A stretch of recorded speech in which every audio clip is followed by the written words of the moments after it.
What's happening, folks? Back with another reaction, back with some more Suzanne Vega. And we're going to listen to another tune from her 1985 self-titled album. I've been jumping around a little bit, but I just looked in the two folders I have, the two albums I have. Thank you again to Sophia. And this track, Straight Lines, stuck out to me for the title, which is to say straight lines are simple and they are clear and they are very orderly. But of course, that is often distinct from the messy and complicated nature of reality, meaning lines in people's lives, if you take that on a figurative level, they're often curvy or unpredictable or, multifaceted, jagged, and otherwise less straight and orderly. So I do wonder if we're dealing with a metaphor or some figurative meaning along those lines. Of course, they could literally be straight lines, but even if they are visual in a literal sense, I would expect that to be part of some more complicated narrative and perhaps relate to different phenomena, whether that's different places with different connotations and imbued meanings, or a line separating two people and thus serving as a barrier even if a line can be stepped over. All these things could have notable figurative meanings. Of course, it could be completely unrelated to everything I just said. So let's give it a listen. This is Suzanne Vega. The track is Straight Lines, and it's from her 1985 self-titled album.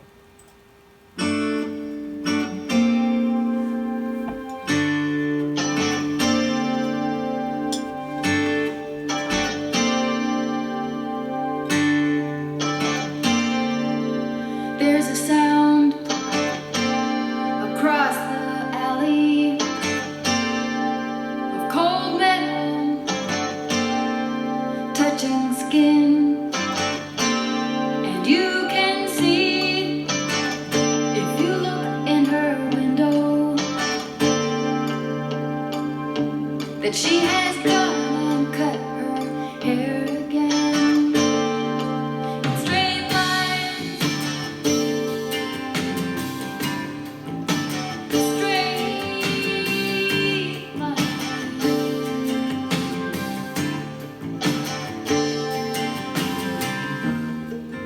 Those soft golden lights in the morning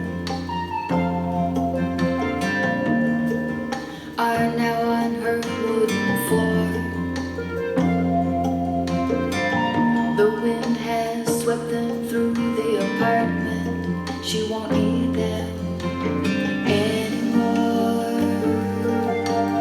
anymore,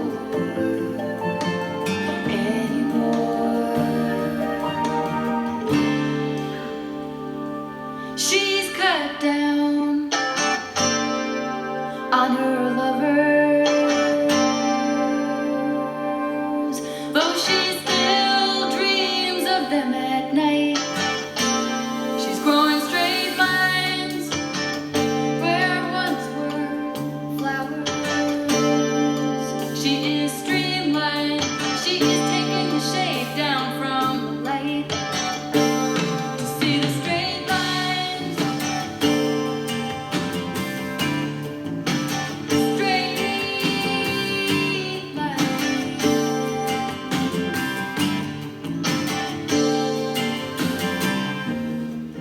She wants to cut through the circles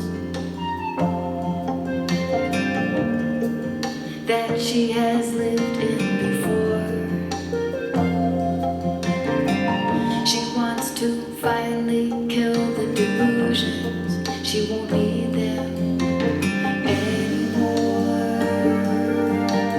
anymore, anymore.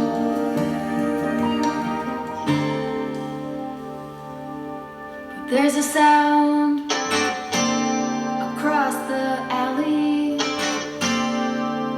cold metal, too close to the bone. And you can see, if you look in her window, the face of a woman finally alone. Behind straight lines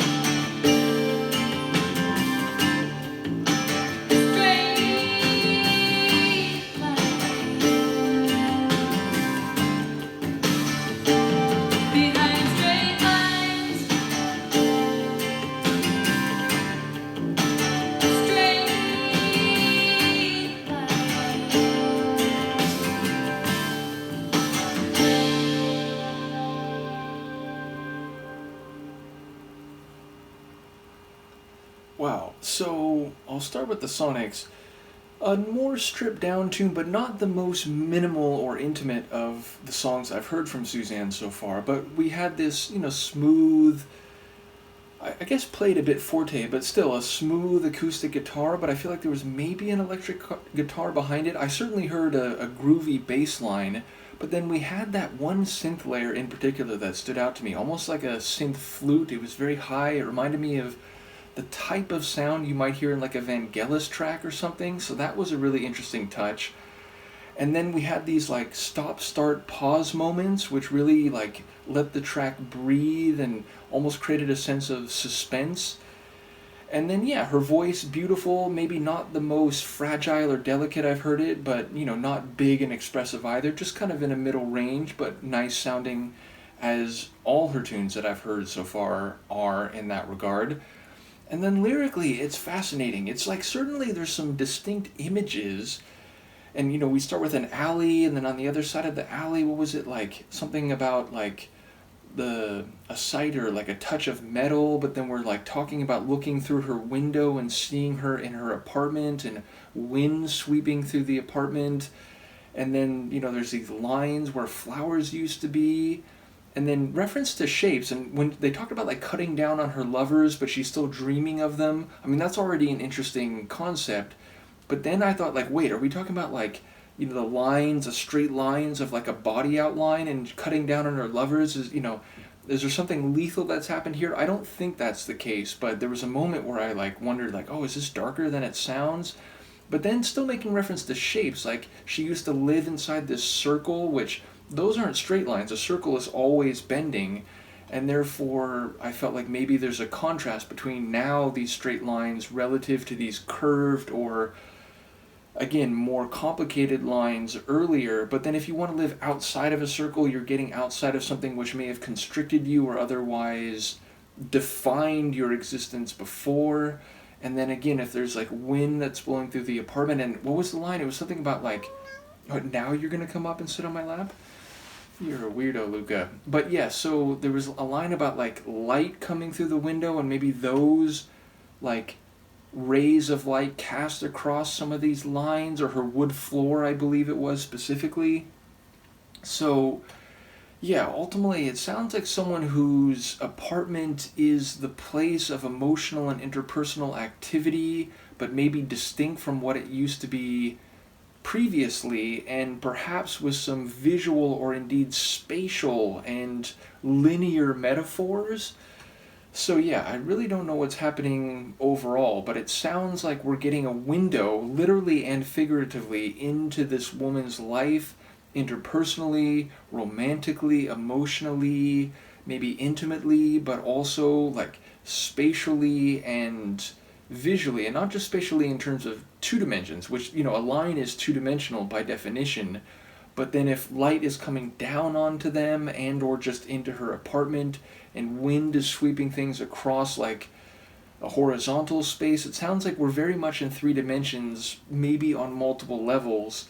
And I do wonder, the cold is metal, like close to the bone. Close to the bone is something that cuts deep, and it feels very visceral or physical, and something that maybe even makes you feel uncomfortable because it's close to the nerve or close to what supports the foundation of your being. So there's a lot of meaning here. I just don't know quite how to sort through it all and put it together, but it's the kind of track that I will enjoy re-listening to, and I'm sure Darren or others might have some insight. Again, I am, of course, very new to Suzanne's music, but even with the limited exposure I've had, it seems like her songs are like, they draw on mythology, they draw on visual narratives, they draw on emotions and metaphor. So yeah, I'm really curious to hear what people might have to say about this one thematically.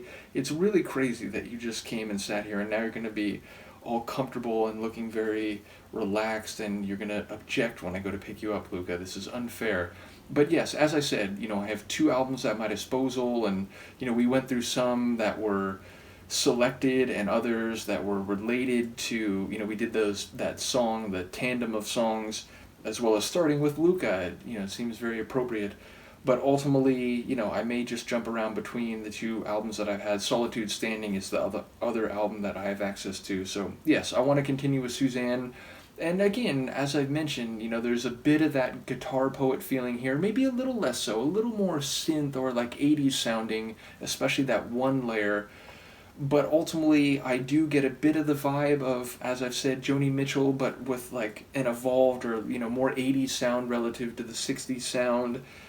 And yes, I do wonder, on her larger catalog, how much of that guitar poet feeling is consistent or whether, she does go through some different substylings and so on.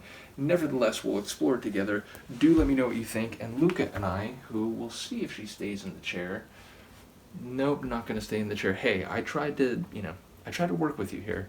In any case, let me know what you think and I'll see you next time. Peace.